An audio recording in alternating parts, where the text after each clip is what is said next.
Hi everybody, how are you today? Well, I just got back from bike riding and this morning I walked, so I did some exercise. What did you do today? I saw a video of Owen. He was dancing up a storm. He looked so cute, and Dylan was dancing, and I think Joanna was trying to copy them. But what did the rest of you do today? I hope something fun. Well, I'm going to read you about a special person who, this is a true story about Amelia Earhart. And she was a woman and she was a pilot. So let's read about Amelia Earhart built a roller coaster. Amelia Earhart was different than other girls of her day. She loved action and adventure. And instead of wearing dresses while she played, she wore pants. She loved running along the bluffs near the Missouri River. And instead of dreaming of marriage and a family, Amelia dreamed of flying. Wow. Amelia Earhart became one of America's best-known aviators. She was an inspiration to women everywhere, but she started out just like you, a fun-loving kid. Amelia was born July 24th, 1897. Right from the start, she was pumping her little arms and legs. Her sister Muriel was born almost 2.5 years later. Because Muriel couldn't say Amelia, she called her sister Mealy. Amelia called Muriel Pidge. Both girls were rough and tumble tomboys. Their mother Amy encouraged their outdoor activity. "I don't believe in bringing up nice little girls who only play with dolls and wear dresses," she said. She had blue gym suits sewn for them so they could race and jump and climb trees, just like the boys. That was fun. Amelia and Pidge, or Muriel, did not care for dolls, but they each had a favorite toy. Amelia's was a wooden donkey. "I'll call you Donk," she said. And Muriel's favorite toy was an elephant named Ellie. Donk and Ellie followed the girls everywhere. Amelia always wanted to do what boys did. One year she asked her father for a football. He bought two, one for each of his daughters. "Throw one to Donk," cried Amelia as Muriel got ready to toss the ball. Like many children, Amelia and Muriel had active imaginations. Amelia thought up imaginary friends and imaginary horses. Amelia's imaginary horse was a palomino named Saladin. Muriel's horse was named Beelzebub. Most clever of all were Amelia's imaginary creatures. She called them DJs. When she misbehaved, she would blame the DJs for what had happened. "I don't know who ate the last piece of candy, Papa," she said. "It must have been the DJs." She was imaginative, all right. What fun. One Christmas, Amelia got a sled. At that time, a girl's sled was like a chair. To ride it, a girl had to sit up. But Amelia got a boy's sled, and it was long and low to the ground. "It will be perfect for belly whopping," she cried. At the top of the hill one day, Amelia belly slammed to get started, just like the boys. As she zoomed down the hill, a horse-drawn cart pulled right in front of her. In a split second, Amelia had slid between the legs of the horse. Amelia laughed. "Had I been sitting up, either my head or the horse's ribs would have suffered in contact. Probably the horse's ribs," she said. She was brave, wasn't she? Amelia loved mechanical things. Her most famous creation was a roller coaster. The track was made of boards greased with lard. The car was an empty wooden crate, and with a little help, Amelia climbed into the crate and launched herself down the track. At the end, the car flew into the air and crashed to the ground. Amelia was too excited to be hurt. "Oh, Pidge," she cried, "it's just like flying." Amelia also loved adventure, even if it was imaginary. Her grandfather's barn was the perfect place for such thrills. She and Pidge, along with some cousins, would climb into an old carriage right there in the barn, and together the group went on many wild and exciting trips without ever really leaving that barn. "Giddy up, old girl," Amelia yelled. "Those bandits are hot on our trail." "Yee-haw!" cried Muriel. As a child, Amelia learned to stay calm even in scary situations. She had a large black dog named James Ferocious. One day, some boys teased him. Lunging and snarling, James broke his chain and chased the boys. They scrambled to the top of a shed for safety. Amelia heard the boys yelling and came running to help. "James Ferocious, you naughty dog," she said in a soothing voice. "You've tipped over your water dish. Come along and I'll get you some more." This did the trick. James trotted after Amelia into the house. Amelia was not only calm, she was brave too. Muriel and Amelia sometimes traveled with their parents by train. During one trip, it rained and rained. The land near the train began flooding. As the train inched along, some passengers began to panic. Seeing the water, Muriel turned to her sister and asked, Are you afraid, Mealy?" "Of course not," replied Amelia. Amelia saw her first airplane when she was 10 years old. The first airplane flight had taken place just a few years before, and the airplane Amelia saw was a simple-looking machine. "It's a thing of rusty wire and wood," she noted. "It's not at all interesting." Little did Amelia know that 10 years later, she would make airplanes the focus of her life. Although Amelia was an active child, she also liked to sit and read and think. She especially liked to think about what she might be when she grew up. True to form, Amelia wasn't interested in becoming a teacher, a nurse, or a housewife. "I want to be able to do what men do," she said. And during that time, many jobs were thought to be only men's jobs.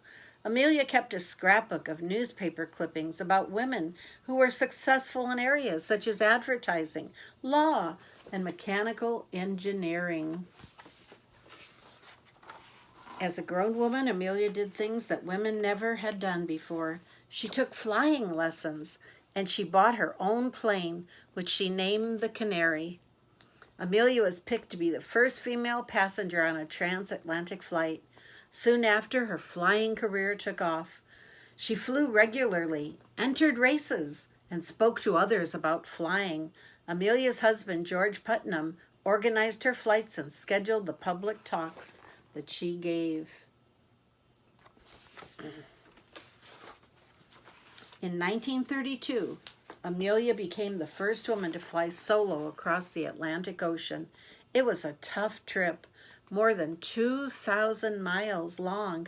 Amelia grew tired during the journey. The plane's fuel tank leaked. At one point, flames shot out of the engine, but that didn't rattle Amelia.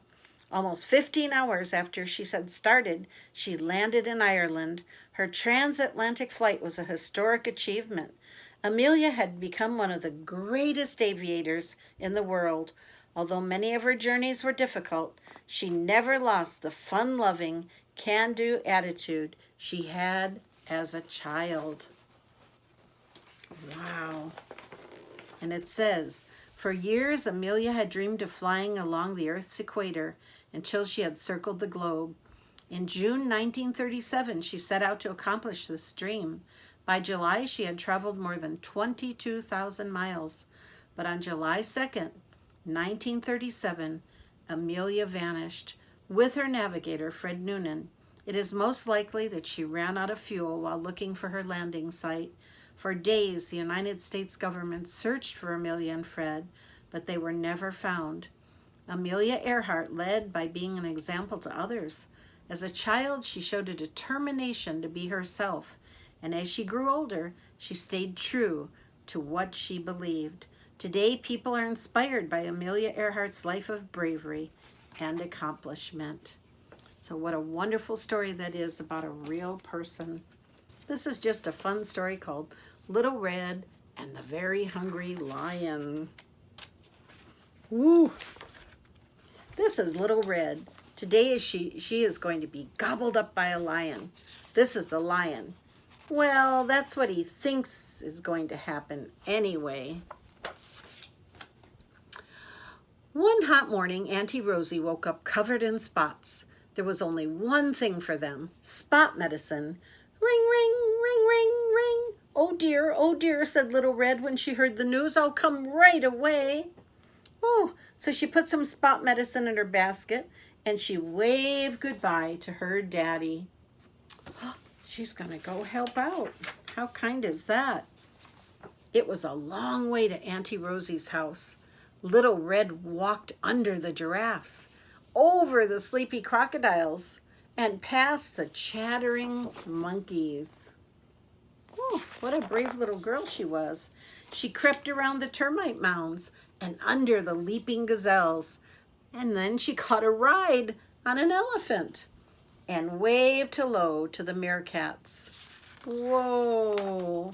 Then she sat down in the shade of a shady tree, and that's when the lion arrived. The very hungry lion. Watch out. Oh, hello, purred the lion. Where are you going? Oh, to visit my auntie who is covered in spots, said Little Red. And the time it took for his tummy to rumble, the very hungry lion had cooked up a very naughty plan. My very clever plan. Sneak off to Auntie Rosie's house. Hide her in a cabinet. Dress up as Auntie Rosie. Wait for a bit. Jump up and eat Little Red. Eat Auntie Rosie for dessert. Well done, you are a very clever lion. And he rushed off to put his plan into practice. Ooh, that doesn't sound good. When he arrived, the very hungry lion stuffed Auntie Rosie in a cabinet and locked the door. Then he squeezed himself into one of her nightgowns and covered himself all over in spots. Of course, when Little Red arrived, she realized right away it wasn't Auntie Rosie sitting in the bed. She quickly looked around and spotted her auntie peeking through a gap in the cabinet. Then Little Red decided that she was going to teach the naughty lion a lesson. Good for you, Rosie. Not Rosie, I mean Little Red. Oh, Auntie, cried Little Red, what tangled hair you have. And before the very hungry lion could even lick his lips, Little Red had brushed and combed and twisted and braided until the lion had a lovely new look. This had not been part of the lion's plan. Oh, look at that look on his face. Oh my goodness. He opened his mouth wide. Disgusting, shouted Little Red. What gigantic grimy teeth you have, Auntie. Ooh, look at his teeth. Yuck. And Little Red made the very hungry lion brush his teeth until they sparkled. Oh, Auntie, sighed Little Red, what an old nightgown you are wearing. And before the very hungry lion knew it, Little Red had found a much prettier dress for him to wear. This had not been part of the lion's plan either. Just look at that dress and what he looks like. Stop! Yelled the lion. I am a very hungry lion, and my tummy is grumbling. Little Red pointed her finger. Well, trying to eat children and aunties is very naughty. If you were hungry, all you had to do was ask for some food. The very hungry lion let Aunt Rosie out of the cabinet, and he said, sorry, ever so politely. Little Red gave Auntie Rosie the spot medicine, which worked immediately. Then the three of them gobbled up a whole basket of donuts together. The lion had 5. Soon it was beginning to get dark, so the lion walked all the way back home with Little Red, and he was on his very best behavior. He promised to never, ever, ever try to eat another auntie or any children. But he might be tempted to eat Daddy. No, bad kitty. The end. And that's the end of Little Red and the very hungry lion. Well, I'm going to say goodnight. I love you all. Remember to read, to hug your mummies, your daddies, your brothers, your sisters. Do something kind for someone. I miss you all and I love you. Oh, did you catch it? I hope so. Bye. Amen.